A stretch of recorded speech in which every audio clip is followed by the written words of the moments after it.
మన ప్రభువును రక్షకుడైన యేసుక్రీస్తు నామములో చేరువచ్చిన మీ అందరికీ ప్రత్యేకమైన శుభములు తెలియజేస్తున్నాను. మొదటిగా నన్ను ఇక్కడ నిలబెట్టిన దేవాతి దేవునికి నా హృదయపూర్వకమైన వందనాలు తెలియజేస్తున్నాను. ఈ శుక్రవారపు ప్రార్థన కూడికల్లో ఆయన ఆరాధన చేయడానికి వచ్చిన విశ్వాసులైన మీ అందరికీ కూడా ప్రత్యేకమైన వందనాలు తెలియజేస్తున్నాను. మీ అందరికీ కూడా నా వందనాలమ్మా. గట్టిగా చెప్పండి, మీ అందరికి వందనాలు. సాక్ష్యాలు చెప్పండి అంటే మొఖాలు చూసుకుంటున్నారు ఒకరికొకరు. హల్లెలూయా అంటే నువ్వు చెప్తావా ఎవరు చెప్తారు? It's a great opportunity to be stand in the presence of the lord. దేవుని సన్నిధిలో నిలబడటం అనేది దేవుడిచ్చిన ఆధిక్యత. కాబట్టి సాక్ష్యము చెప్పడానికి ఆలోచించకూడదు, చెప్పడానికి మనం అందరం కూడా బలపరచబడదుము గాక. రా నీ సేవా చేయమమ్ము చేపట్టుటకు. హల్లెలూయా.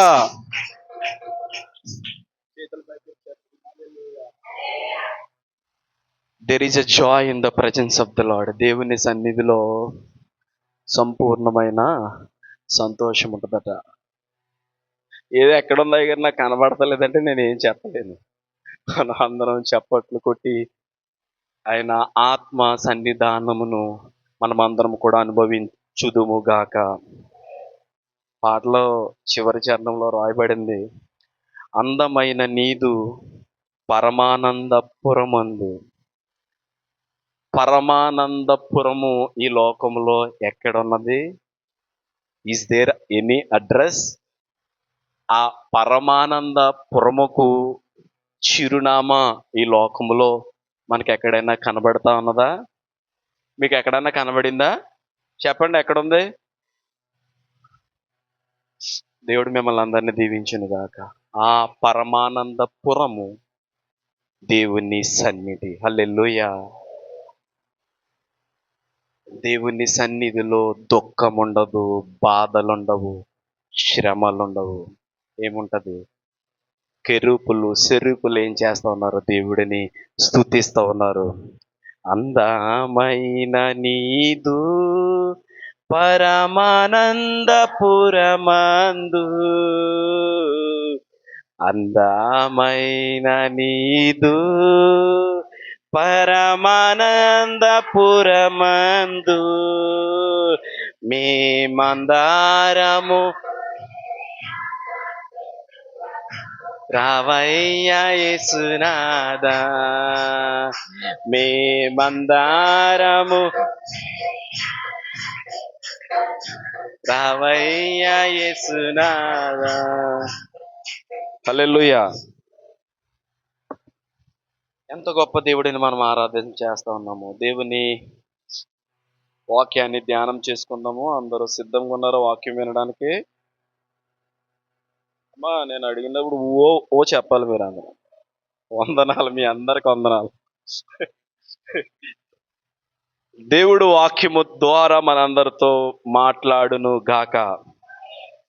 2 రాజుల గ్రంథంలో యుండు దినములన్నిటిలో యోవాషు యెహోవా దృష్టికి అనుకూలముగా ప్రవర్తించెను.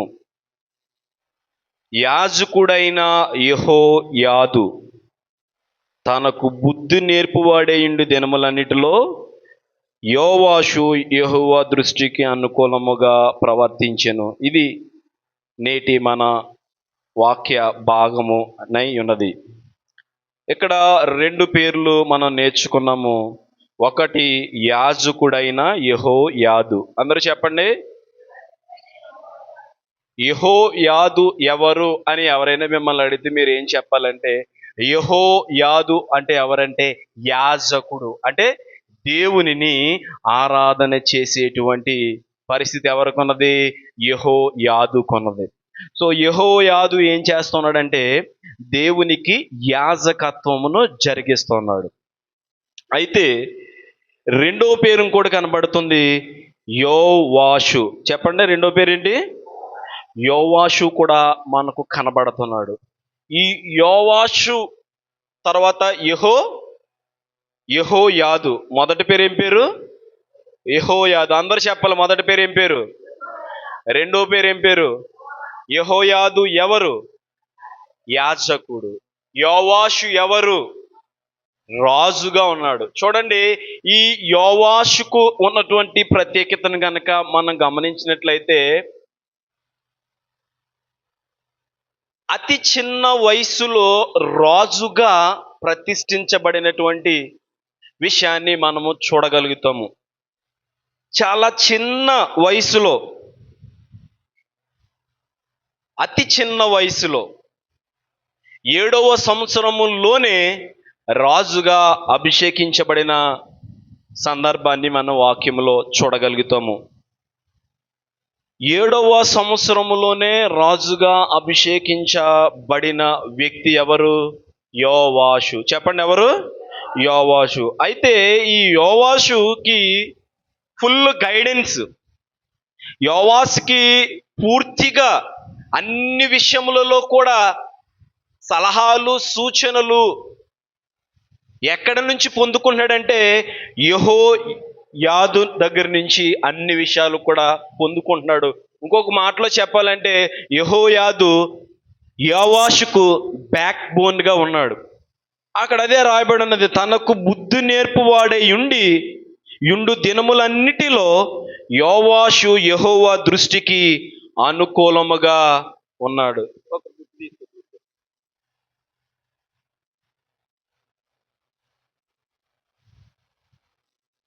ఈ రాత్రి మనం నేర్చుకుంటున్నాము ఏంటంటే, ఇద్దరు వ్యక్తుల గురించి నేర్చుకుంటున్నాము. ఒకడు యాజకుడుగా ఉన్నాడు యెహోయాదు, రెండవది రాజుగా ఉన్నాడు యోవాషు. ఏమిటి ఈ యెహోయాదు ఏమి చేశాడు, యోవాషు ఏమి చేశాడు, ఈ ఇద్దరు వ్యక్తుల గురించి దేవుడు మనకు ఏమి బోధించిన అన్నాడు అన్న విషయాలను మనము ధ్యానాంశంగా వాక్యాన్ని ధ్యానం చేసినప్పుడు దేవుడు కొన్ని విషయాలు మనందరికీ నేర్పించును గాక. ఇక్కడేమో అతి చిన్న వయసులోనే రాజుగా ప్రతిష్ఠించబడ్డాడు యోవాషు. యెహోయాదేమో దేవునికి యాజకత్వము జరిగిస్తున్నాడు. అయితే యెహోయాదు దగ్గర ఈ యోవాషు ఉన్నంత కాలము, అంత మాత్రమే కాదు, ఆయన దగ్గర నేర్చుకున్నటువంటి విషయాలను బట్టి, అతడి దగ్గర పొందుకున్న జ్ఞానమునంతటిని బట్టి అతడు ఏ విధముగా ఉన్నాడంటే యెహోవా దృష్టికి అనుకూలముగానే ప్రవర్తించెను. ఈ యోవాషు రాజుగా అభిషేకించబడ్డాడు, అది వాస్తవమే. సత్యమేమిటంటే యెహోవా దృష్టికి అనుకూలముగా మార్చబడడానికి కారణము, అనుకూలముగా యెహోవా దృష్టికి ఉండడానికి దానికి మూలం ఏమిటంటే యెహోయాదు. యెహోయాదు ఎవరు? యాజకుడుగా ఉన్నాడు. గమనించండి ప్రియమైనది దేని బిడ్డలారా, యాజకుడు ఎప్పుడూ కూడా బిడ్డలకు నేర్పిస్తాడు. యాజకుడు ఎప్పుడూ కూడా సంఘ క్షేమాన్ని కోరుకుంటాడు. యాజకుడు ఎప్పుడూ కూడా తన బిడ్డల యొక్క వృద్ధిని ఆకాంక్షిస్తాడు. యాజకుడు దేవునికి ఆరాధన జరిగిస్తాడు, తన ప్రజలను దైవ మార్గంలో నడిపిస్తాడు. ఇక్కడ యాజకుడుగా ఉన్నాడు యెహోయాదు. అయితే అతడు బ్రతికిన దినములన్నిటిలో కూడా ఈ యోవాషుకు అనేకమైన దైవ జ్ఞానమును గురించినటువంటి విషయాలను, పరిపాలనకు సంబంధించిన విషయాలను బోధించడం జరిగింది. ఆ విధముగానే యోవాషు కూడా నేర్చుకున్నాడు. అంటే గమనించండి, మనం ఏం నేర్చుకోవాలంటే, ఒక వ్యక్తి యెహోవా దృష్టికి అనుకూలముగా మార్చబడడానికి కారణం ఎవరయ్యారు? ఇప్పుడు యాజకుడుగా ఉన్నటువంటి యెహోయాదు యొక్క బోధలు, యెహోయాదు యొక్క ఆ యొక్క ప్రత్యేకమైనటువంటి లక్షణాలు, ఇవన్నీ కలుపుకొని ఒక వ్యక్తి, రాజుగా ఉన్నటువంటి వ్యక్తి దేవుని దృష్టికి అనుకూలంగా మార్చబడ్డాడు. మనం ఏమి నేర్చుకోవాలంటే, ఆదివారం దేవుని ఆలయంకి వచ్చిన, శుక్రవారం వచ్చినా, బుధవారం వచ్చినా, ఎక్కడైనా సరే దేవుని సన్నిధానములో దేవుని వాక్యము చేత ఎదుగుచున్నటువంటి మన అందరికీ దేవుడు సంఘానికి ఇచ్చినటువంటి ఒక బలమైన సాధనము ఎవరు అంటే దేవుని సేవకుడు. సంఘము దేవుని దృష్టికి అనుకూలముగా మార్చబడాలన్నా, కుటుంబము దేవుని యొక్క కనుదృష్టిలో చక్కని కుటుంబముగా అది పేరుగాంచాలన్నా మధ్యలో ఎవరిని పెట్టాడు దేవుడు? యాజకునిని పెట్టాడు. God has a purpose for everything. ప్రతిదానికి కూడా దేవుడు ఒక ఉద్దేశాన్ని కలిగి ఉన్నాడు. దేవుణ్ణి సేవకుని తన సంఘానికి నియమించాడు, తన సంఘానికి పంపించాడు. అంటే దాని ఉద్దేశం ఏంటంటే దేవుడు అనేకమైన ఉద్దేశములను దేవుని సేవకుని యొక్క హృదయంలో పెట్టాడు. సో ఆ ఉద్దేశములన్నీ కూడా సేవకుని ద్వారా సంఘానికి దేవుడు రివీల్ చేయబోతా ఉన్నాడు. ఆమె చెప్పండి, విశ్వసించిన వారందరూ. మనం ఏమి నేర్చుకోవాలంటే సేవకుడు ఉన్నంత వరకు సేవకుని నోట నుండి వచ్చి ప్రతి వాక్యమును తీసుకొని ఆ వాక్యము ప్రకారము మనమందరము కూడా కట్టబడుదుము గాక. చిన్నవాడుగా 7 సంవత్సరాల వయసులో రాజుగా అభిషేకించబడినటువంటి యోవాషు యెహోవా దృష్టికి అనుకూలముగా మార్చబడ్డాడు. తల్లిదండ్రులుగా ఇక్కడ చాలామంది కూర్చున్నారు. మీ అందరి ఆశ ఏమై ఉండాలంటే మా బిడ్డలు నీ కనుదృష్టిలో నమ్మకమైన బిడ్డలుగా మార్చబడాలయ్యా. తల్లిదండ్రుల ఆశ ఇదే అయితే దేవుడు ఆ ఆశను తప్పకుండా నెరవేర్చును గాక. మన ఆశలో, మన ప్రార్థనలో యథార్థత ఉంటే దేవుడు దానిని రూఢిపరుస్తాడు. ఆమెను చెప్పండి అందరూ. యెహోయాదు దగ్గర ఉన్నటువంటి యోవాషు ఎన్నో విషయాలను నేర్చుకున్నాడు, ఎన్నో విషయాలను అనుసరించాడు. తత్ఫలితము దానికి రిజల్ట్ ఏంటంటే ఇప్పుడు యోవాషు, మనము బిగినింగ్లో ఏం నేర్చుకున్నామంటే యోవాషు చిన్న ప్రాయంలో రాజుగా అభిషేకించబడ్డాడు. కానీ ఇప్పుడు అతని స్టేటస్ ఏమిటంటే యెహోవా దృష్టికి అనుకూలమైన సాధనముగా, యెహోవా దృష్టికి నమ్మకమైన కుటుంబముగా, యెహోవా దృష్టికి యథార్థమైన బిడ్డలుగా మార్చబడడానికి కారణం ఒకటే, నేర్చుకున్నాడు దేవుని సేవకుని యొద్ద. నేర్చుకునే స్వభావము, నేర్చుకునే హృదయము సంఘము, విశ్వాసులు కలిగి ఉందురు గాక. ఎప్పుడైనా గమనించండి, నేర్చుకొనడానికి ఎవరైతే ఇష్టపడతారో వారు ఎంత హెచ్చైన స్థితిలోనికి నడిపించబడతారంటే ఎవరు కూడా ఊహించలేరు. నేర్చుకొనుటలో అంత ఆశీర్వాదము దాగి ఉన్నది. యేసుక్రీస్తు ప్రభు మనం చూసినట్లయితే ఆయన శ్రమలలో విధేయతను నేర్చుకున్నాడు. How humbled himself. ఎంతగా నేర్చుకున్నాడంటే శ్రమలలో కొట్టబడుతున్నప్పుడు, అవమానించబడుతున్నప్పుడు, నిందించబడుతున్నప్పుడు, ఇతరులతో తప్పుడు మాటలతో తోలనాడబడుతున్నప్పుడు సహితము హీ వాజ్ లెర్నింగ్. ఆయన నేర్చుకుంటూ ఉన్నాడు. ఎక్కడా? అనుకూలమైన సమయంలోనా? ఎక్కడా? అన్నీ దొరుకు ప్రదేశంలోనా? కాదు. ఆ శ్రమలలో దేవుడు నేర్చుకుంటా ఉన్నాడు. యేసుక్రీస్తు ప్రభు మనకు చక్కని మాదిరి. అయ్యగారు కష్టం, అయ్యగారు తట్టుకోలేకపోతున్నాను, ఎప్పుడు సమస్య వెంబడి సమస్య, కష్టము తర్వాత కష్టము, అనారోగ్యం తర్వాత అనారోగ్యము. దేవుని బిడ్డలు ఎలాగ ఆలోచన చేస్తారంటే ఆయన అంటాడు, ఈ లోకంలో మీకు శ్రమ. ఆమెను చెప్పండి. ఈ లోకంలో మీకు శ్రమ. ఈయనేమి సీక్రెట్గా చెప్పలేదు కదా సంఘానికి. ఈ లోకంలో మీకు శ్రమ అంటే దాని అర్థం ఏంటి? నీకు ఆల్రెడీ ముందే దేవుడు చెప్పాడు, దేవుడు నీకు ముందే బోధించాడు. దేవుని సన్నిధికి వచ్చి ఎదుగుచున్న మనం అందరము ఆల్రెడీ సిద్ధపడి ఉండాలి. ఎందుకంటే దేవుడు ఏం చెప్పాడు? ఈ లోకంలో మీకు శ్రమ అయినను ఏం భయపడక్కర్లేదు, నేను ఈ లోకాన్ని జయించాను, కాబట్టి మీరు కూడా జయిస్తారు, మీరు కూడా ఎదుగుతారు, మీరు కూడా నిలబడతారు.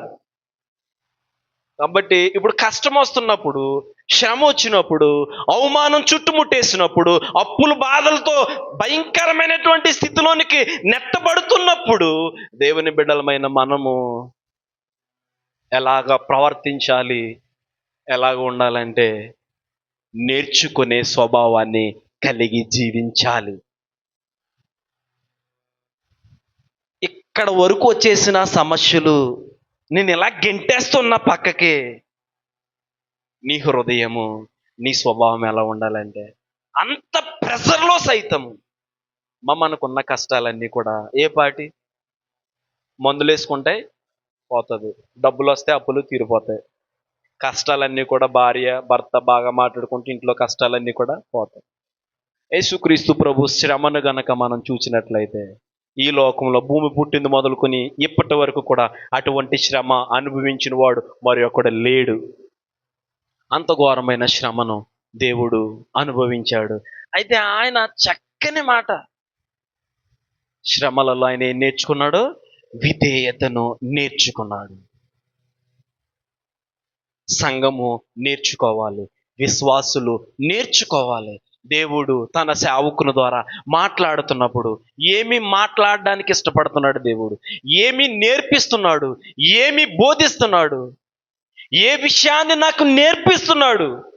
ఇటువంటి ఆసక్తితో మనమందరము కూర్చొనగలిగినట్లయితే దేవుడు మన హృదయాలను తన వాక్యము చేత నింపును గాక.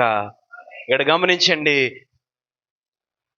యోవాషు యెహోయాదు యొద్ద ఏం నేర్చుకుంటున్నాడు?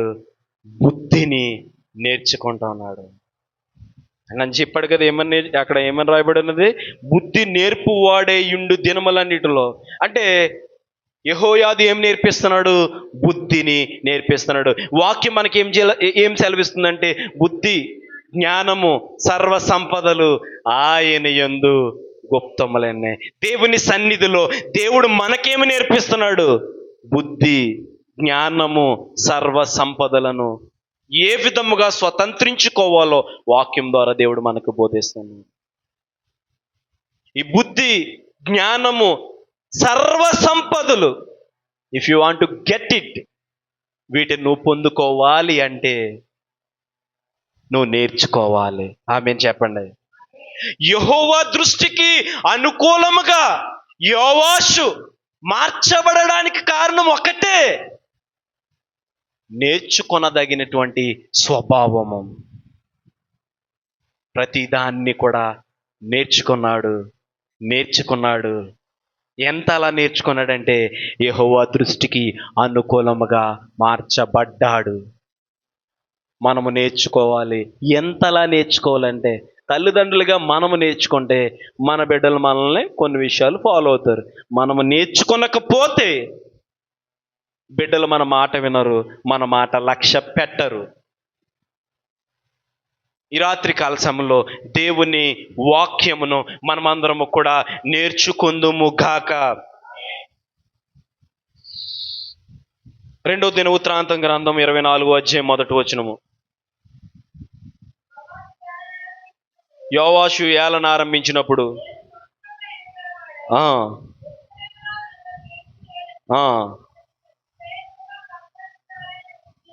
చాలమ్మా. యోవాషు ఏ సంవత్సరంలో పరిపాలనకు వచ్చాడు? 7 సంవత్సరములో వయసు కలిగినప్పుడు రాజుగా, యోధారాజుల్లో ఒక రాజుగా అభిషేకించబడ్డాడు. రాజ్యాన్ని పరిపాలించడం ప్రారంభించాడు. 7 సంవత్సరాల నుంచి ఎన్ని సంవత్సరాల వరకు? 40 సంవత్సరాల వరకు రాజ్యాన్ని పరిపాలించాడు. మరి యోవాషు తండ్రి ఎవరు అంటే అహజ్యాగా మనం చూడగలుగుతాము. అంత మాత్రమే కదా. తల్లి ఎవరంటే జిబ్యా. తల్లి పేరు చెప్పండి. ఎవరు తల్లి? యోవాషు తల్లి జిబ్యా, తండ్రి అహజ్యా. సో వీరిద్దరికి పుట్టినవాడు ఎవరు? యోవాషు. యోవాషు 7 సంవత్సరంలోనే యోధారాజులలో కెల్లా అతి చిన్న వయస్సులో రాజుగా అభిషేకించబడిన వాడు యోవాషు. మర్చిపోకూడదు, మీరు అందరూ ఎప్పుడైనా టక్మని చెప్పాలి. అయితే ఇతడు ప్రారంభించడం మొదలుపెట్టాడు. 2వ వచనం, యాజకుడైన యెహోయాదా బ్రతికిన దినములన్నీ యెహోవా దృష్టికి యథార్థముగా ప్రవర్తించెను. 3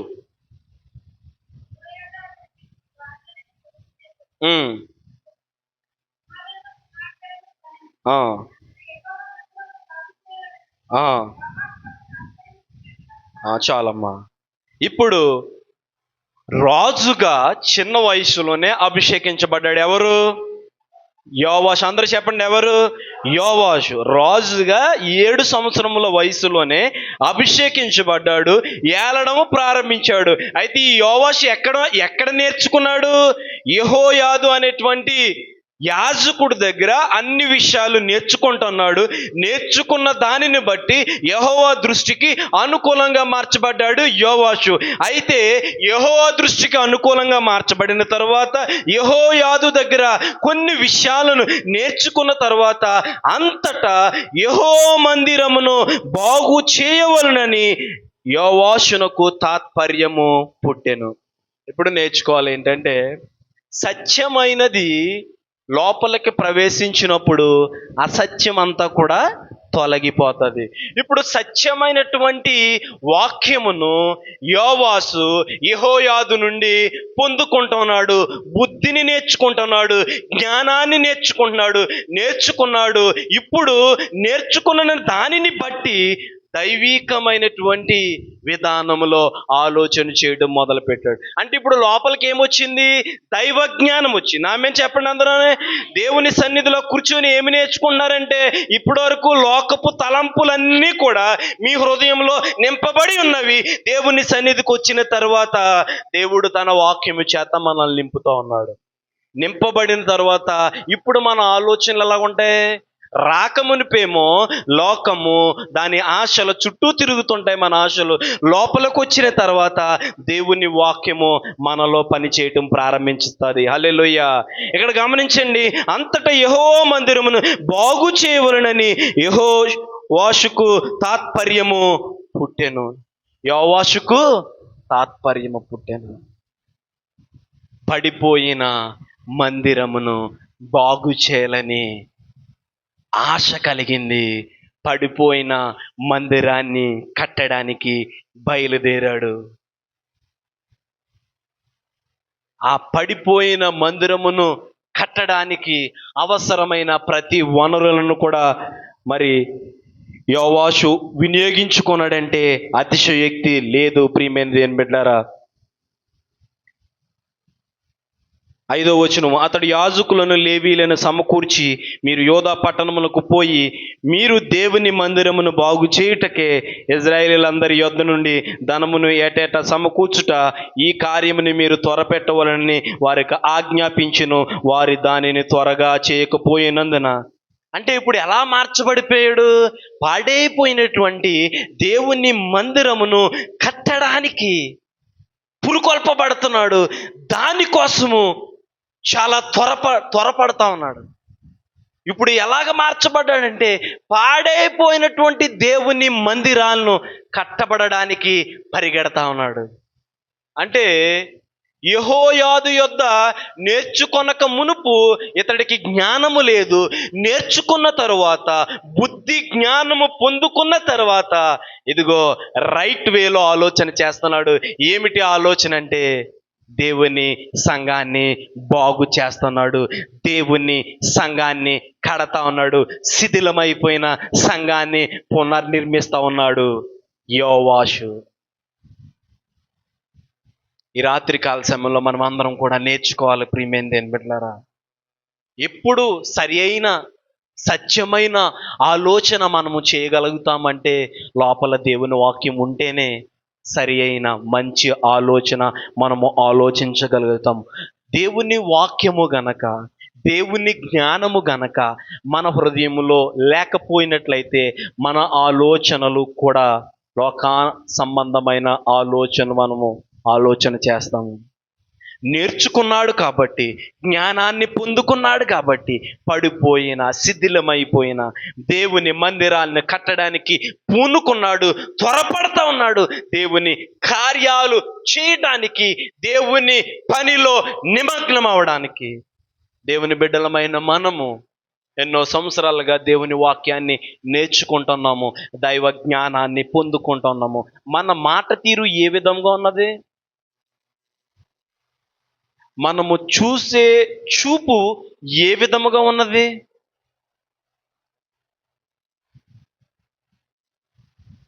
దేవుని సన్నిధిలో కూర్చొని ఉన్నటువంటి మన ఆలోచనలు ఏ విధంగా ఉన్నవి? వాక్యాన్ని అయితే మనం నేర్చుకుంటున్నాము, వాక్యాన్ని అయితే మనము చదువుతున్నాము, దేవుని సన్నిధిలోనే ఎదుగుచున్నాము. మన చూపులు, మన మాటలు, మన నడకలు ఏ విధముగా ఉన్నవి? దేవుని వాక్యాన్ని నేర్చుకున్నాడు యోవాషు రాజు. దేవుని పని చేయడానికి పరిగెడదన్నాడు.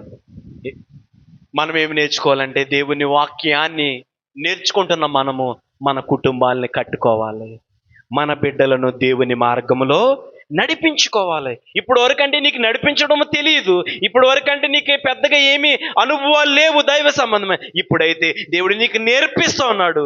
నేర్చుకుంటున్న నీవు నీ కుటుంబాన్ని కట్టుకొనడానికి నువ్వు త్వరపడాలి.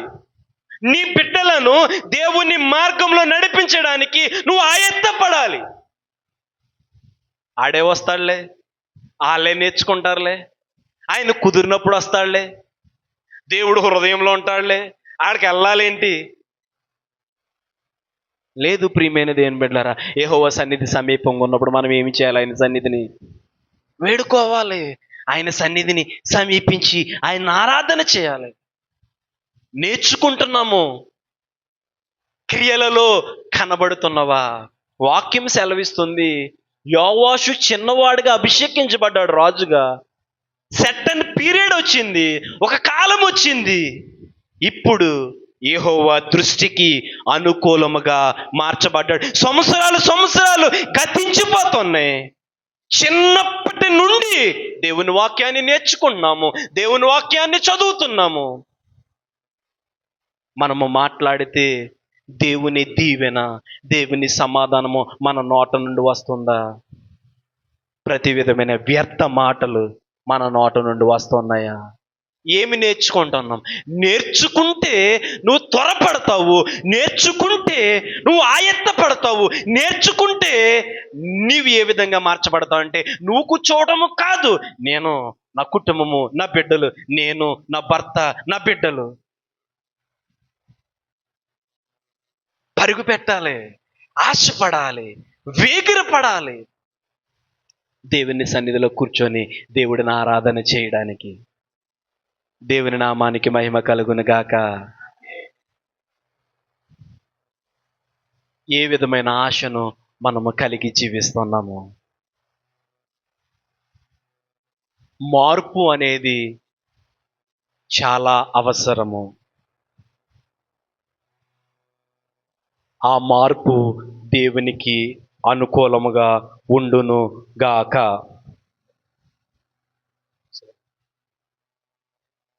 ప్రియమైన దేవుని బిడ్డలారా, చిన్నవాడిగా ప్రారంభించబడినది యోవాషు రాజు యొక్క జీవితము ఎక్కడి వరకు నడిపించబడిందంటే, యెహోవా దృష్టికి అనుకూలముగా మార్చబడ్డాడు.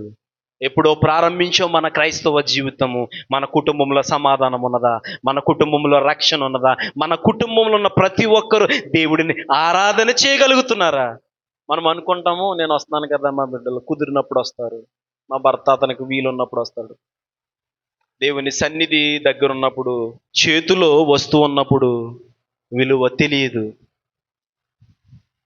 అంతేనా? చేతిలో ఉన్నప్పుడు దాని విలువ తెలియదు. మరి ఎప్పుడు తెలుస్తుంది? కింద పడిపోయి పగిలిపోయినప్పుడు. అయ్యో! ఎందుకు? విలువ ఎప్పుడు తెలిసింది? కింద పడిపోయినప్పుడు. దేవుని సన్నిధి మనకు సమీపంగా ఉన్నప్పుడు ఆయన సన్నిధిని మనము నిర్లక్ష్యము చేస్తున్నామేమో. దేవుని సన్నిధిని ఎప్పుడు కూడా మనము నిర్లక్ష్యము చేయకూడదు. ఉనికి కలిగి ఉన్నామన్నా, ఆరోగ్యము కలిగి ఉన్నామన్నా, కుటుంబము బిడ్డలు సంరక్షణతో క్షేమంగా ఉన్నామంట, దానికి కారణం ఏమై ఉంటుంది? దేవుని కృప. ఆయన కృపను తలపోసుకొనడానికి మనం వెనకబడిపోతున్నామా, లేకపోతే ముందుకు పరిగెడుతున్నామా? పాడైపోయిన మందిరమును కట్టడానికి కంగారు పడుతున్నాడు, వేగిరి పడుతున్నాడు, అధికారులందరినీ కూడా ఆయత్తపరుస్తున్నాడు. ఎందుకు? లోపలికి ఏమీ వెళ్ళింది? ఇప్పుడు సత్యం వెళ్ళింది. ఇంతకు ముందేముంది? అసత్యం ఉన్నది. అప్పుడు తెలియలేదు, ఇప్పుడు సత్యము తెలుసుకున్నాడు. పాడైపోయిన శిథిలమైపోయినటువంటి మందిరాన్ని దేవుడు కట్టడానికి సేవకుడిని పురుగొల్పుతున్నాడు, ముందుకు నడిపించబడుతున్నాడు. ఈ రాత్రికాల సమయంలో మనమందరము కూడా దేవుని వాక్యాన్ని వింటున్న మనమందరము కూడా పురికొల్పబడుదుము కాక, ముందుకు నడిపించబడుదుము కాక. ఆగిపోయామేమో, ఆగిపోకూడదు. మనం ఏం చేయాలి? ముందుకు నడిపించబడాలి. నీ సాగేదా యేసునితో నా జీవిత కాలమంతా. అందరూ పాడాలి.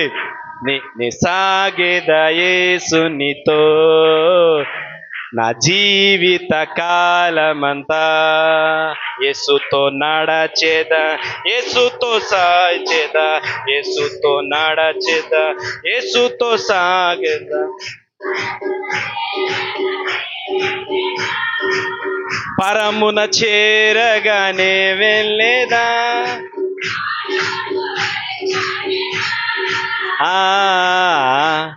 నీ సాగేదా యేసునితో నా జీవిత కాలమంతా, నీ సాగేదా యేసునితో నా జీవిత కాలమంతా. దేవునికి మహిమ కలుగును గాక. ఒక రాజు ఉన్నాడు. పేరు చెప్పండి. రాజు పేరు యోవాషు. అందరూ చెప్పాలి. నేను ముగించేస్తున్నాను. కొన్ని పేర్లు మన హృదయంలో లిఖించబడిపోవాలి. ఎప్పుడు పడుకున్నప్పుడు లేచి ఇలా కొట్టినా తక్కువని చెప్పాలి. అయ్యగారు ఏ వాక్యం చెప్పారంటే చెప్పాలన్నమాట.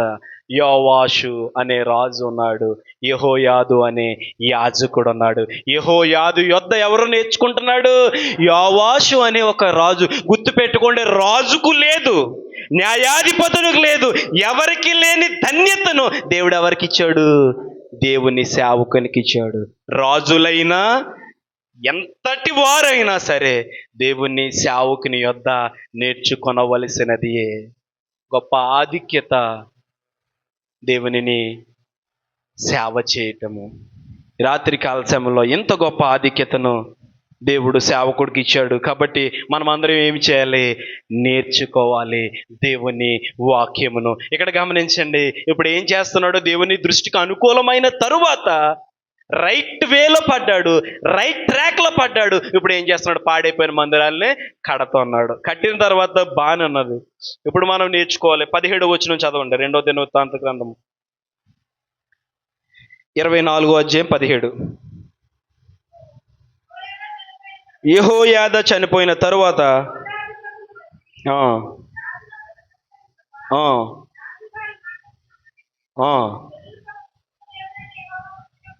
విడిచి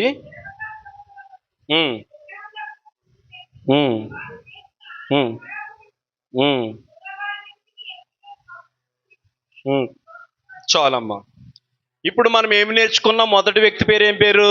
యెహోయాదు. ఈయన ఎవరు? యాజకుడు. రెండో వ్యక్తి పేరు ఏం పేరు?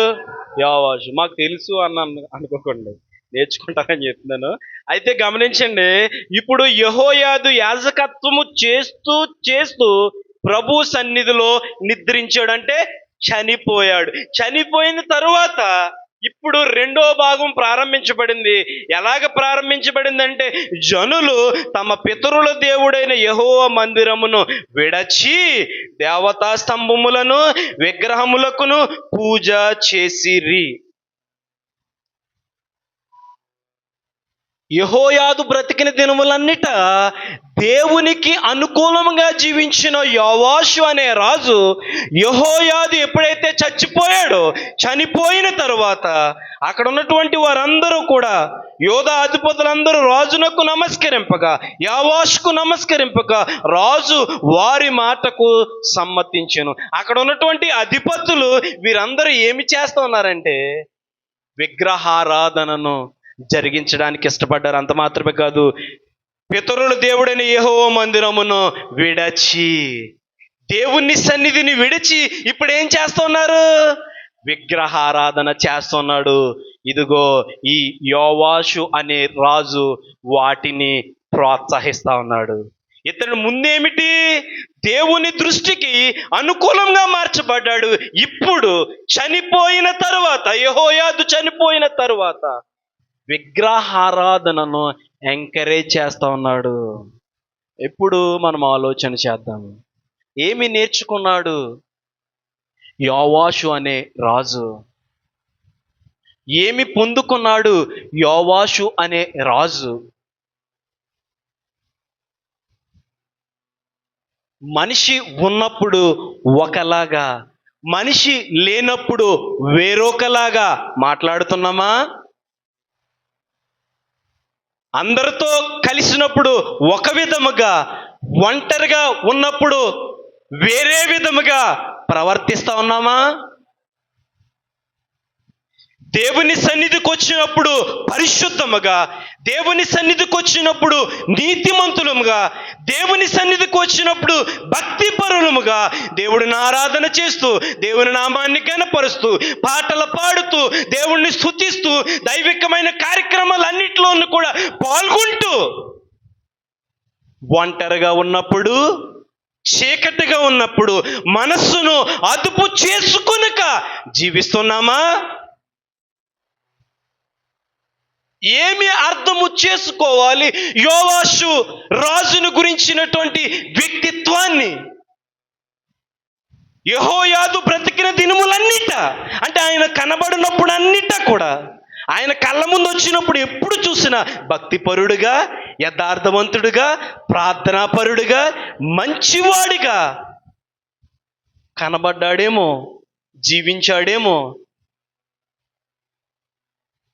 చూడండి ప్రియమైన దేవుని బిడ్డలారా, మనిషి చనిపోయాడు, యెహోయాదు చనిపోయిన తర్వాత ఇప్పుడు the true nature will comes out. ఇప్పుడు లోపల ఉన్నటువంటి ఆ పాప స్వభావము బయటకు వస్తా ఉన్నది. ఇది నిజమైన స్వభావము కాదు, ఇది కాదు నిజమైన తత్వము. నువ్వుంటే వెచ్చగానైనా ఉండు, లేకపోతే చల్లగానైనా ఉండు. నువ్వు చీకటిలో, పాపములో నీకు మనసుకు నచ్చినట్లుగా నువ్వు జీవిస్తూ ఉండి మరలా దేవుని సన్నిధికి వచ్చి దేవుని సన్నిధానంలో దేవుడిని ఆరాధన చేస్తున్నావా? Be careful. మనం చాలా జాగ్రత్తగా ఉండాలి. ఉన్నంత కాలము యెహోయాదు జీవించిన దినములన్నిటను బుద్ధి నేర్చుకున్నాడు. యెహోవా దృష్టికి అనుకూలమైన వ్యక్తిగా ప్రవర్తింపగా, అంటే మనుషులు ఎదుట ఒక విధానాన్ని అతడు అవలంబించాడు. ప్రవర్తింపగా అంటే ఒక క్రియను చూపించాడు. ఆ మనిషి పోయాడు. ఇప్పుడు లోపల తన మనస్సుకు నచ్చిన ఇచ్చల ప్రకారముగా మూవ్ అవుతూ ఉన్నాడు, జీవిస్తూ ఉన్నాడు. ఏది నిజమైన మార్పు? ఏది నిజమైన ఆరాధన? ఎలాగా జీవిస్తున్నాము, ఎలాగ బ్రతుకుతున్నాం? చూడండి 20వ వచనం చూడండి. 2వ దినవృత్తాంతం గ్రంథం 24:20. అప్పుడు దేవుని ఆత్మ ఆ ఆ ఆ ఆ ఆ దేవుడు చాలమ్మా. ఇక్కడ మనం ఏం నేర్చుకున్నాము? జనులందరూ యెహోవా మందిరమును విడిచి ఏం చేస్తున్నారు? విగ్రహారాధన, దేవతలను పూజించడము ప్రారంభించాడు. ఈ విషయము దేవుని దృష్టికి వెళ్ళింది. అప్పుడు దేవుని ఆత్మ యాజకుడగు యెహోయాదా కుమారుడైన జకర్యా మీదకు రాగా, ఆమేన్ చెప్పండి. అనుకున్నాడు, యెహోయాదు చచ్చిపోయాడు కదా, ఎవరు చూస్తారు, ఎవరు నన్ను గుర్తిస్తారు, ఎవరు చూడట్లేదు అని అనుకున్నారు. ప్రియమైన దేవుని బిడ్డలారా, యెహోయాదు కుమారుడైనటువంటి జకర్యా దేవుని ఆత్మను పొందుకొని మాట్లాడుతున్నాడు. జనుల ఎదుట నిలువబడి మీరెందుకు యెహోవా ఆజ్ఞలను మీరుచున్నారు? మీరు వర్ధిల్లరు, మీరు చేస్తున్నది తప్పు, మీ మాటలు తప్పు, మీ క్రియలు తప్పు అని హెచ్చరిస్తున్నాడు. ఎవరు హెచ్చరిస్తున్నాడు? యెహోయాదు కుమారుడైనటువంటి జకర్యా మాట్లాడుతున్నాడు. 21. అందుకు వారు అతని మీద కుట్ర చేసి రాజు మాటను బట్టి యెహోవా మందిరపు ఆవరణము లోపల రాళ్ళు రువ్వి అతని చావగొట్టిరి. చూడండి, దేవుని ఆత్మ జకర్యా ద్వారా మాట్లాడితే యోవాషు ఏం చేస్తున్నాడంటే జనులను రేపి యెహోవా మందిరపు ఆవరణపు లోపల రాళ్ళు రువ్వి అతను కొట్టిరి. 22. ఆ. ఉమ్. ఉమ్. ఉమ్. ఉమ్. చాలమ్మా. ఎన్నో నేర్చుకున్నాడు ఎవరు? యోవాషు యెహోయాదు యొద్ద ఎన్నో విషయాలను నేర్చుకున్నాడు. చనిపోయిన తర్వాత ఇష్టం వచ్చిన చొప్పున జీవిస్తున్నాడు. ఇప్పుడు తన కుమారుడు ద్వారా దేవుని ఆత్మ మాట్లాడుతున్నది, ఖండిస్తున్నది. దేవుని ఆత్మ, నువ్వు చేసేది తప్పు. అయితే ఎంతో ఉపకారాన్ని యెహోయాదు యొద్ద పొందుకున్నటువంటి ఈ యోవాషు కనీసం ఇంగిత జ్ఞానం అంటారు కదా, అది కూడా లేకుండా చేసిన ఉపకారమును, చేసిన మేళ్లను మర్చిపోయి అతన్ని రాళ్ళతో కొట్టి చంపించేశాడు. ఇప్పుడు నేర్చుకోవాలి, మనం ఏం నేర్చుకోవాలంటే యెహోయాదు దగ్గర నేర్చుకున్నాడు యోవాషు అనేకమైన విషయాలను. ఇతడు ఎలా ఎదుగుతున్నాడంటే పైకి కనిపించే భక్తిని చూపించుకుంటూ ముందుకు నడిపించబడుతున్నాడు. ఒక టైం వచ్చింది, గద్దించే అతను, నేర్పించి అతను చనిపోయాడు. ఇప్పుడు లోపల ఆల్రెడీ ఏముంది? పాప స్వభావం ఉంది, ప్రాచీన స్వభావము. గుర్తుపెట్టుకోండి, పైకి మనం అందరం కూడా చాలా భక్తిపరులుగా కనబడతాము, నీతిమంతులుగా కనబడతాము, ప్రైజ్ లాడ్ చెప్తే ప్రైజ్ లాడ్ అంటాము, చక్కగా మనం పలకరిస్తాం, చక్కగా మాట్లాడతాము. అయితే దేవుని సన్నిధిలో ఆదివారం నాడు మిమ్మల్ని చూసినప్పుడు దేవదూతల వల్లే, హల్లెలూయా చెప్పండి, ఇంత గొప్ప సాక్షి సమూహము మేఘము వలె ఆవరించినందున మీరందరూ కూడా తెల్లని దూతల వలె కనబడతారు ఆదివారము. హల్లెలూయా. శుక్రవారం కూడా కనబడతారు నాకు. హల్లెలూయా. గమనించండి, అప్పుడు సేవకుడైనా బయట వారైనా ఏమనుకుంటారు? ఎంత పరిశుద్ధత కలిగి ఉన్నారండి బిడ్డలు, ఎంత ఆత్మీయంగా ఉన్నారండి అనేటువంటి భావన తెలియని వ్యక్తులకు తెలుస్తుంది. కానీ వాస్తవం ఏంటి? మనం ఎవరో మనకి అన్నది ఎవరు చెప్తారు సాక్ష్యము? నీ పక్కింటోడు చెప్పేస్తాడు మనం ఎలాంటిది అన్నది. హల్లెలూయా చెప్పండి. మళ్ళీ లేట్ ఏమీ లేదు. అమ్మ ఎలాంటిదంటే టక్కమని చెప్తారనమాట. అయితే నేనేం మాట్లాడడానికి ఇష్టపడుతున్నానంటే, లోపల ఏదైనా దేవునికి అయిష్టమైనది దాచుకున్నావేమో, ఆ దాచుకున్న ఆ ఆశ, ఆ ఇచ్చ, అవన్నీ కూడా నేను ఎక్కడికి నడిపిస్తాయంటే మరణానికి నడిపిస్తుంది. లోపల యోవాషుకు లోక సంబంధమైన ఆలోచనలు కలిగి ఉన్నాడు. ఆ ఆలోచన ఎక్కడి వరకు తీసుకెళ్ళిపోయిందంటే ఎంతో జ్ఞానాన్ని పొందుకొని ఉపకారం పొందుకున్నటువంటి యెహోయాదు యొక్క కుమారుడిని చంపేయడానికి సైతము సిద్ధపడిపోయాడు యోవాషు. వాస్తవానికి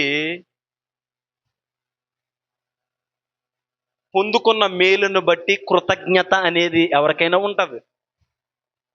అయితే కృతజ్ఞత లేని వాడిగా మార్చబడడానికి గల కారణము లోపల ఉన్నటువంటి ప్రాచీన స్వభావము. ఈ రాత్రికాల సమయంలో నేను బాగానే ఉన్నాను, నేను ప్రార్థన చేస్తున్నాను, నేను దేవుని సన్నిధికి వస్తున్నాను, పాటలు పాడుతున్నాను, దైవ కార్యక్రమాల్లో పాల్గొంటున్నాను. ఇవి దేవుడు ఈ పై వాటిని ఎప్పుడు కూడా దృష్టించడు. దేవుడు ఏం దృష్టించుతాడు? హృదయాన్ని దృష్టించుతాడు. ఆ హృదయము దేవుని కను దృష్టిలో ఎలాగున్నది?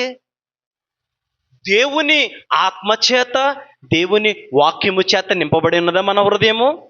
వేరే విషయాల పట్ల ఆలోచన కలిగి ఉన్నదా? చిన్నదైన పెద్ద గుండుగులో నిండా పాలు వేసి చిన్నది నిమ్మ ఆ చుక్క వేస్తే ఏమవుతుంది? పాలన్నీ చిన్న పాపమైన అసూయ అయిన అవ్వచ్చు, ఈర్ష్య అవ్వచ్చు, స్వార్థం అవ్వచ్చు, అది ఏదేమైనా మన జీవితము కొలాప్స్ అయిపోవడానికి కారణము ఏంటో అనుకుంటున్నారా? ఈ పాపానికి సంబంధించిన లక్షణాలు. ఇదిగో, కృతజ్ఞత లేని వాడిగా నేర్చుకున్న గురువు యొక్క కొడుకునే చంపడానికి పురికొల్పబడ్డాడంటే ఎంత ఘోరమైన వ్యక్తిత్వాన్ని లోపల దాచుకున్నాడు. పైకి కనబడుతున్న మనమందరం కూడా హల్లెలూయా చెప్పండి. మీ అందరికి వందనాలు. ఎంత బాగా కనబడుతున్నారు, లోపల ఏముందో నాకేం తెలుసు. విషయం వచ్చినప్పుడు దేవునికి స్తోత్రం కలుగును గాక. మన స్వరాలు వేరైపోతాయి. విషయం వచ్చినప్పుడు వేరవటం కాదు, ఎప్పుడైనా ఒకేలాగా ఉండాలి మనం. అంతము వరకు సహించిన వాడు మాత్రమే రక్షించబడతాడు. 22వ వచనం త్వరగా చదవండి. 24 టక్క టక్కమని చదవాలి, గట్టిగా చదవండి. ఉమ్, ఉమ్, ఉమ్, ఉమ్, ఉమ్, ఉమ్.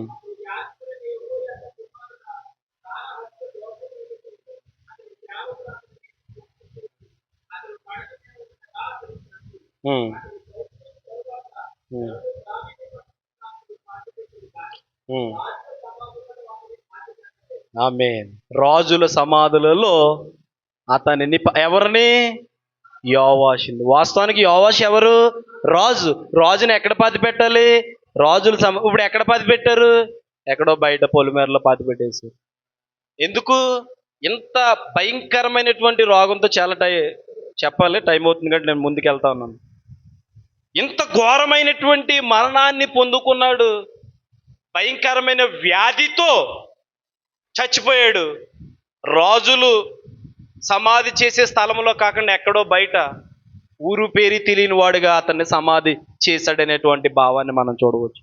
ఇంత ఘోరమైన స్థితి రావడానికి గల కారణము 22 త్వరగా చదవండి. ఈ ప్రకారం రాజు అయిన యోవాషు తనకు చేసిన ఉపకారం మరిచిన వాడే అతని కుమారుని చంపించును. అతడు చనిపోవునప్పుడు యెహోవా దీన్ని దృష్టించి దీని విచారణలోనికి తెచ్చును గాక. చచ్చిపోతున్నప్పుడు జకర్యా అంటా అన్నాడు, యెహోవా దీనిని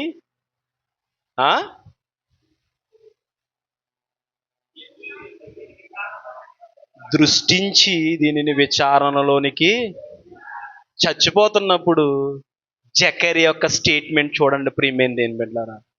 అన్యాయంగా కొట్టి చంపేస్తుంటే ఏమంటా అన్నాడు? దేవా దృష్టించి ఈ సందర్భాన్ని విచారణలోనికి తెచ్చుదు. నేర్చుకోవాలి ప్రియమైన దేని బిడ్డలారా. నేను ముగిస్తా ఉన్నాను. యోవాషు యెహోయాదు చేత అభిషేకించబడ్డాడు రాజుగా. ఎన్నో విషయాల్ని నేర్చుకున్నాడు. దేవునికి అనుకూలమైన వ్యక్తిగా కనబడ్డాడు. సమయం వచ్చింది, యెహోయాదు చనిపోయాడు. చనిపోయిన తర్వాత ఇప్పుడు లోపల ఉన్నటువంటి వ్యక్తి బయటకు వచ్చేసాడు. తన మనసుకు నచ్చిన విధంగా జీవిస్తున్నాడు, విగ్రహారాధన చేస్తా ఉన్నాడు. ఈ విషయాన్ని గుర్తించాడు జకర్యా. దేవుని ఆత్మ చేత హెచ్చరించారు, నువ్వు చేసేది తప్పు. వినలేదు. శత్రువులందరూ కూడా సైన్యంగా వచ్చి యోవాషును పట్టుకొనటము, రోగము చేత చనిపోవటము మనం చూసాము. ఎప్పుడైతే హెచ్చరించాడో జకర్యా, నువ్వు చేస్తుంది తప్పన్నది, తప్పు అని చెప్పినప్పుడు మరి ఎక్కువగా రెచ్చిపోయి తండ్రి చేసిన ఉపకారమును మర్చిపోయి రాళ్ళతో కొట్టి చంపించేశాడు యోవాషు. రాళ్ళతో కొట్టబడి చంపబడుతున్నప్పుడు జకర్యా మాట, దేవా దీనిని దృష్టించు విచారణలో. రాత్రికాల సమయంలో పరిశుద్ధాత్మ దేవుడు నీతో నాతో మాట్లాడుతున్న ప్రాముఖ్యమైన విషయం ఏమిటంటే, ప్రియమైన దేని బిడ్డలారా, దేవుడు ఒక 2 విషయాలు మనకు చెప్పాడు. ఒకటి యెహోయాదు అనే యాజకుడు, రెండోది యోవాషు అనే ఒక రాజు. యెహోయాదు ఏం చేస్తా ఉన్నాడంటే యాజకత్వము చేస్తా ఉన్నాడు దేవుని సన్నిధిలో. యాజకత్వము చేస్తూనే కన్ను మూసాడు యెహోయాదు. ఎంతలా యాజకత్వం చేశాడంటే తన చేసిన పరిచర్య, తన చేసిన సేవ ఎంత యథార్థమైనదంటే ఈవెన్ తన కుమారుడు అయినటువంటి జకర్యా దేవుని ఆత్మ పొందుకునే అంతగా, ఆమెను చెప్పండి, జకర్యా దేవుని ఆత్మను పొందుకొని ప్రజలతో మాట్లాడడం ప్రారంభించాడు. అంటే ఒక భాగంలో మనకి ఏం చూస్తున్నామంటే యథార్థముగా నీతిగా పరిచర్య చేస్తున్నటువంటి యెహోయాదు అనే యాజకుని యొక్క జీవితమును మనం చూసాము. నమ్మకంగా పరిచర్య చేశాడు, యథార్థంగా పరిచర్య చేశాడు, దేవుని సన్నిధిలో కనుమూశాడు. ఆ యథార్థమైన పరిచర్యకు దేవుడిచ్చిన బహుమానము కుమారుని జకర్యా. జకర్యా కూడా దేవుని ఆత్మను పొందుకొని పరిచర్య జరిగిస్తున్నాడు. ఇప్పుడు యోవాషు ఏం చేశాడు? యోవాషు కూడా చిన్ననాటిలోనే రాజుగా అభిషేకించబడ్డాడు. నేర్చుకున్నాడు అనేకమైన మెలకువలు, అనేకమైన జ్ఞానాన్ని. పైకి చూపించాడు భక్తిని, పైకి కనపరిచాడు పై భక్తిని. యెహోయాదు చనిపోయిన వెంటనే తన మనసుకు నచ్చినట్లుగా ప్రవర్తించాడు. తన మనసుకు ఏమి నచ్చింది? లోకము, దాని ఆశలు నచ్చే ఎవరికి? యెహోయాదుకి. విగ్రహారాధన చుట్టూ ముందుకు నడిపించబడుతున్నాడు. ఇక్కడ కీవర్డ్ ఏంటంటే దేవుని వాక్యాన్ని పొందుకున్న తర్వాత యోవాషు పాడైపోయిన మందిరాలను కట్టాడు. శిథిలపైపోయినటువంటి మందిరాలను కట్టాడు. ఎవరు? యోవాషు. ఇక్కడ ఇంకొక మందిరం కనబడుతుంది. ఒక మందిరం ఏమిటంటే దేవుని ఆలయము, దేవుని మందిరము శిథిలమైపోతున్నటువంటి ఆ తరుణములో యోవాషు దేవుని జ్ఞానము చేత, వాక్యము చేత ప్రేరేపించబడ్డాడు. శిథిలమైపోయిన మందిరాన్ని కట్టాడు. ఇంకొక మందిరము ఎవరు అంటే యెహోయాదు కుమారుడైనటువంటి జకర్యా. ఎంతో ఆత్మీయంగా కట్టుకుంటూ వచ్చాడు దేవుని మందిరమును. ఎంతలా అంటే తన కుమారుడైనటువంటి జకర్యా దేవుని ఆత్మను పొందుకున్నాడు. జకర్యాను మనము ఒక మందిరముగా చూడగలిగినట్లంటే ఈ మందిరం ఎలా కట్టబడింది? ఆత్మీయంగా, దైవ జ్ఞానముతో, దేవుని ఆత్మ చేత జకర్యా మందిరము కట్టబడింది. దేవుని మందిరమును పాడు చేయడానికి సైతము సిద్ధపడ్డాడు యోవాషు. ఒకప్పుడేమో పాడైపోయిన మందిరాల్ని కట్టినటువంటి ఈ యోవాషు ఇప్పుడు కట్టబడిన మందిరము, ఆత్మీయంగా ఎంతో బలమయంగా, విశ్వాసములో ఎంతో బలముగా, దేవుని ఆత్మ చేత ఎంతో పూర్ణుడుగా ఉన్నటువంటి జకర్యాను చంపడానికి, అంటే దాని అర్థం ఏంటంటే కట్టబడిన మందిరమును నాశనము చేయడానికి, హతము చేయడానికి పూనుకున్నాడు. భయంకరమైన రోగము చేత చంపబడ్డాడు. గుర్తుపెట్టుకోండి, వేశ్యలకైనా పరలోక రాజ్యంలో స్థానం ఉంటుంది, కానీ వేషధారణ there is no place at all. ఎలాగ జీవిస్తున్నాం ప్రియమైన దేవుని బిడ్డలారా? దేవుని మందిరమును గనుక మనం పాడు చేశాము అనుకో, దేవుడు మర్చిపోడు. దాని యొక్క పర్యవసానము చాలా ఘోరము. ఎక్కడ జరిగింది ఈ వృత్తాంతము? 2వ దినవృత్తాంతాల గ్రంథంలో జరిగింది. ఒక వాక్యం చదవండి, నేను ముగిస్తున్నాను. లూకాసు వార్త 11:51.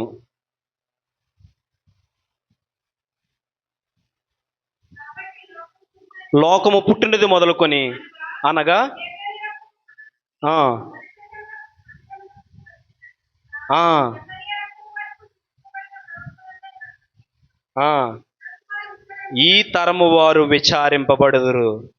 నిశ్చయంగా ఈ తరం వారు ఆ రక్తము నిమిత్తము విచారింపబడుదురని మీతో చెప్పుచున్నాను. గమనించండి ప్రియమేందేం బిడ్డలారా, అక్కడ చనిపోతూ అంటాడు, దేవా ఈ సంఘటనను దృష్టించుము, దీనిని విచారణలోనికి తీసుకురమ్మంటే ఎక్కడ జరిగింది? దినవృత్తాంతంలో జరిగింది. లూకాసు వార్తలో యేసుక్రీస్తు మాట్లాడుతున్నాడు. దానికి కారణం ఏంటంటే యథార్థవంతుల యొక్క భక్తి, యథార్థవంతుల యొక్క నీతి, యథార్థవంతుల యొక్క రక్తము, దానిలో జీవం ఉంటుంది. హేబేలు రక్తములో జీవం ఉన్నది, ఎందుకంటే అతడు యథార్థంగా జీవించాడు కాబట్టి. యేసు రక్తము ప్రతి పాపముల నుండి మనలను పవిత్రులుగా చేయని, ఎందుకంటే ఆ రక్తములో జీవం ఉన్నది. ఈ రాత్రి కాల సమయంలో మనము నేర్చుకోవాలి ఏంటంటే, ఆత్మీయంగా కట్టబడినటువంటి ఈ మందిరములను చాలా మంది పాడు చేయడానికి వేగిరపడుతున్నారు. బాగుపడుతుంటే ఇష్టపడరు, ప్రార్థన చేస్తే ఇష్టపడరు. దైవికంగా ఏ కుటుంబమైనా నడిపించబడుతుందంటే కొంతమందికి నచ్చదు. కాబట్టి ఏ విధముగానైనా వారిని పాడి చేయడానికి పన్నాగములు సృష్టిస్తూ ఉన్నారేమో, ఏ విధముగానైనా వాళ్ళని తప్పించడానికి ఆలోచనలు చేస్తున్నారేమో. మనుషులు మర్చిపోతారేమో కానీ దేవుడు మర్చిపోడు. ఎక్కడో దినవృత్తాంత గ్రంథంలో జరిగినటువంటి ఈ యోవాషు యొక్క వృత్తాంతము లూకాసు వార్తలో కూడా పేర్కొనబడినదంటే దాని అర్థం ఏంటంటే, దేవుని మందిరమును పాడు చేసామా, దాని పర్యవసానం కూడా అంతే ఘోరముగా ఉంటుంది. కాబట్టి మనం అందరం కూడా ఏం నేర్చుకోవాలంటే, ఉంటే వెచ్చగానైనా ఉండాలి, లేదా చల్లగానైనా. అటు ఇటు ఉన్నామంటే దాని ఫలితము చాలా ఘోరము, దాని శిక్ష అది భయంకరము. కాబట్టి దేవా, ఇదిగోనయ్యా నీవు నాకు ఇచ్చిన జీవితము, నీ కొరకు యథార్థముగా నేను జీవిస్తానని మనం ప్రార్థన చేద్దాము. కళ్ళు మూసుకున్న చిన్న ప్రార్థన. ప్రేమగల తండ్రి, ప్రభుగల యేసయ్య, వాక్యం ద్వారా మాతో మాట్లాడి ఉన్నారయ్యా.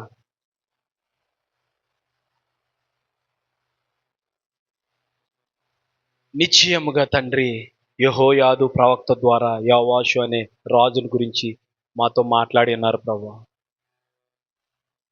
దేవా, మేము బ్రతికితే నీ కొరకు యథార్థంగా నీతిగా బ్రతకాలయ్యా.